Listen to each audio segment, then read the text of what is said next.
Puluhan warga berbondong-bondong datangi pasar murah yang diadakan kaum ibu-ibu keluarga besar istri Perum Bulog, Kota Luxmawe.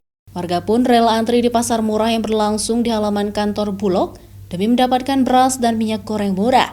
Pasar tersebut diadakan dalam rangka menyambut bulan suci Ramadan untuk membantu masyarakat dikarenakan harga sejumlah kebutuhan pokok di pasaran meningkat drastis. Sebanyak 3 ton beras dan 14 dus minyak goreng disediakan di pasar murah tersebut.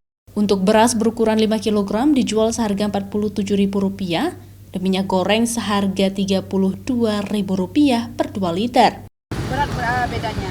Berapa kira-kira beda? Bedanya hampir 20-an lah. 20.000. Di pasar mahal, Bu, ya? Iya, 60.000. Dengan adanya pasar murah ini gimana, Bu? Senang. Bisa membantu, Bu, ya? Iya, membantu sekali, sangat membantu. Pasar harga lagi tinggi, Pak.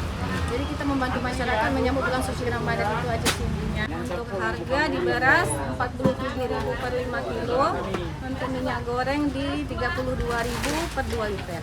Untuk beras 3 ton, untuk minyak Madinah 14 kotak. Jadi 14 kotak itu satu kotaknya 6 piece. Warga pun berharap agar kegiatan pasar murah tersebut sering diadakan agar dapat membantu meringankan beban masyarakat, mengingat harga berbagai kebutuhan pokok di pasar tradisional, terutama beras dan juga minyak goreng belum stabil. Zikri Maulana, Kompas TV, Luxmawe.